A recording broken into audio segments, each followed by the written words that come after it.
Hello అందరికీ. ఇవాళ నేను డాలస్ ఫ్రిస్కోలో ఉన్న ఫేమస్ కార్యసిద్ధి హనుమాన్ టెంపుల్కి వచ్చాను.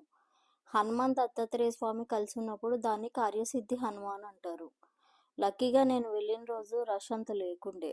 ట్యూస్డే సాటర్డే మాత్రం స్పెషల్ డేస్ రష్ చాలా ఉంటుంది టెంపుల్లో. ఈ టెంపుల్కి డాలస్ నుంచే కాకుండా యుఎస్లో అన్ని స్టేట్స్ నుంచి చాలామంది వస్తున్నారు ఇప్పుడు.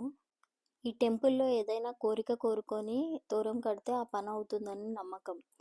నేను కూడా తోరం తీసుకొని కట్టాను. ఆ తోరం కాస్ట్ వచ్చి $11. క్రెడిట్ కార్డ్తో అయితే మనము ఆల్రెడీ నేమ్ రిజిస్టర్ అయి ఉండాలి అని చెప్పారు. సో కొత్తగా వచ్చేవాళ్ళు క్యాష్ తెచ్చుకోవడం అయితే ఈజీ అవుతుంది. ఇక్కడ మనకి ఆంజనేయ స్వామి టెంపుల్తో పాటు పక్కన దత్తాత్రేయ స్వామి, దుర్గాదేవి, వినాయకుడు, సుబ్రహ్మణ్యేశ్వర స్వామి ఆలయాలు కూడా ఉన్నాయి. నేనైతే తోరం కొనుక్కోవడానికి లైన్లో ఉన్నాను. దత్తాత్రేయ స్వామి గుడిలో మనకి స్ఫటిక శివలింగాన్ని చూడొచ్చు. కోరికల స్తంభంలో జాబ్, వీసా, హెల్త్, వెల్త్కి, గురు కృపకి అన్నిటికీ 3 స్తంభాలు ఉంటాయి ఇక్కడ. ఇలా 2 ముళ్ళు వేయాలి మనం స్తంభానికి తోరంని. తోరం కట్టే ముందు అర్చక స్వామితో మనం సంకల్పం చెప్పించుకోవాలి. మనకి గుడిలోనే ఇట్లా చిన్న చిన్న ఉత్సవ విగ్రహాలు కూడా ఉన్నాయి. అందులో వెంకటేశ్వర స్వామి ఉత్సవ విగ్రహం కూడా ఉంది. ఇక్కడున్న ఆంజనేయ స్వామి మరకత ఆంజనేయ స్వామి వారు. మనము ఇక్కడ దూరం నుంచి టెంపుల్లో ఉన్న ఆంజనేయ స్వామిని చూడొచ్చు. కెమెరాని ఎలో చేస్తారు. ఈ టెంపుల్ ఫౌండర్ వచ్చి మనకి గణపతి సచ్చిదానంద స్వామీజీ వారు.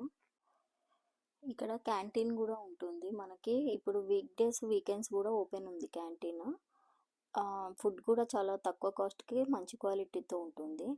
అది నేను మీకు ఎప్పుడైనా నెక్స్ట్ వీడియోలో చూపిస్తాను. ఇలా రామాయణంలో కొన్ని సన్నివేశాలని ఇట్లా పెయింటింగ్ ద్వారా ఇక్కడ పెట్టారు.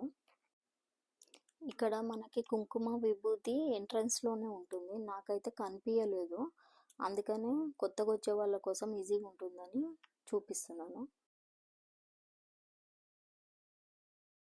ఈ టెంపుల్ ఇండియనైజేషన్ మేబీ 2020లో ఫినిష్ చేసినట్టున్నారు.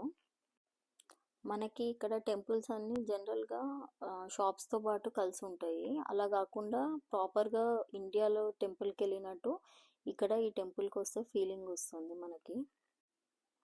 నా సజెషన్ అయితే ఈ టెంపుల్కి వచ్చేటప్పుడు క్యాష్ తెచ్చుకోవడం బెటర్. అండ్ వీకెండ్స్ కాకుండా వీక్ డేస్ ప్రిఫర్ చేస్తే బెస్ట్, డే ప్రిఫరెన్స్ లేని వాళ్ళకి.